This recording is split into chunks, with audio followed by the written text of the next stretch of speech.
Menteri, sedikit penjelasan. Ya. Menteri, sekiranya Menteri boleh jelaskan, setahu saya setakat hari ini agak sukar juga sebenarnya untuk menubuhkan sesuatu yayasan, terutama syarat-syarat seperti yang diperuntukkan dengan surat-surat sokongan. Hari itu agak sukar, dan saya memang mengalu-ngalukan atas begini yang memberi pengecualian cukai, ya, terutama kepada kerja-kerja melibatkan dengan izin kerja-kerja kemanusiaan, kerja-kerja kebajikan. Tetapi sejauh mana pada pandangan Menteri hari ini dari segi aspek menggalakkan perkara begini, sebab saya tahu dari segi untuk mendaftar yayasan saya rasa agak sukar, terutama dalam ruang lain ada limited by guarantee dan sebagainya.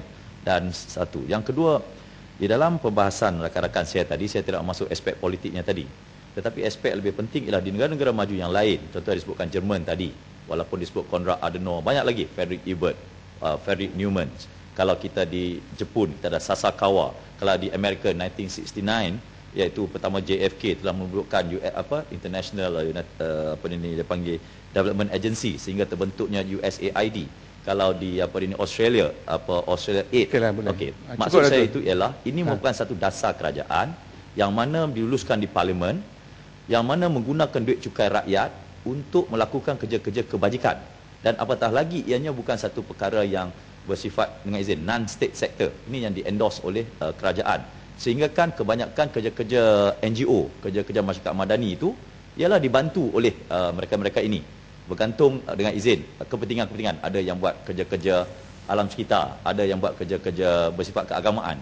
Di mana adakah dasar kerajaan hari ini apabila mengalu-ngalukan pengecualian cukai sebegini, ianya ke arah menggalakkan terutama sektor-sektor NGO untuk melakukan kerja-kerja kebajikan?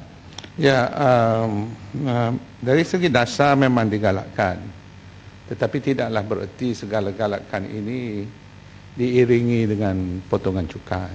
Ya, itu kita kena faham.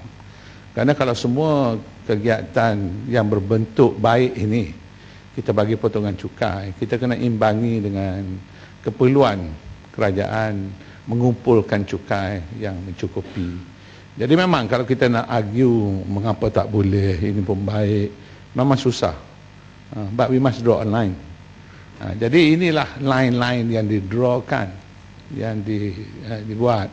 Sekiranya dirasakan membantu rumah ibadat, ya, sekolah-sekolah. Tadi ada pendang cakap sekolah agama rakyat. Ini semua boleh lah.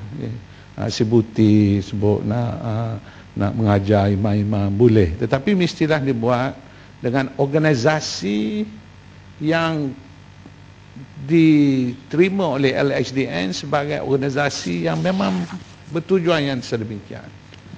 Jadi organisasi ini perlu mendapat status yang diluluskan oleh LHDN. Kalau LHDN tak lulus, boleh buat rayuan kepada menteri. Itu kalau tadi pendang kata takkan ketua pengarah LHDN saja. Jadi ada tata cara dia, ada ruang lingkup dia, tapi mesti kena berpatutan. Dan sebab itu kadang-kadang dirasakan susah, yayasan pun nak dapat cukai susah. Memang susah, ya.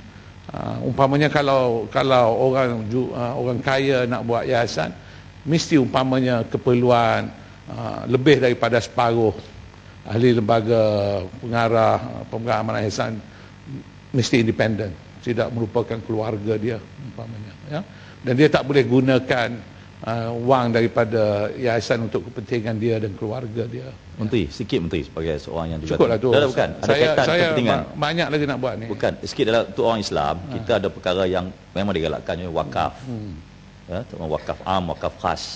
Cuma persoalan saya, adakah ianya yayasan seperti yang dibayangkan di bawah atas ini juga merujuk kerja-kerja kebajikan sedemikian? Cuma kita orang Islam kan, kita bagi wakaf, katakan suatu tanah dan sebagainya, adakah dia itu masuk untuk pengecualian cukai ini?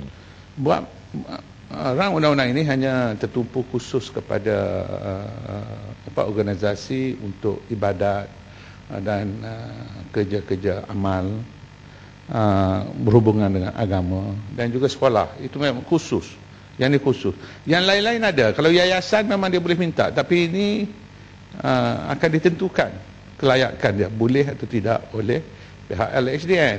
LHDN akan menilaikan. Di sinilah yang kebimbangan kuasa maju supaya jangan disalahgunakan, ya.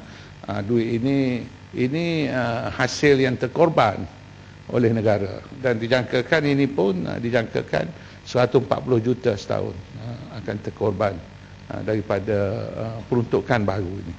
Dan ini hanya untuk tunai, ya. Ada tadi yang kata kalau bagi barang macam mana, barang tak boleh. Ini untuk tunai masuk dalam tabung. Tabung ini dikendalikan oleh organisasi tersebut untuk kegiatan khusus, ya. Untuk menguruskan rumah ibadat ke, sekolah agama rakyat ke, ya, yang tidak mendapat bantuan sepenuhnya daripada kerajaan.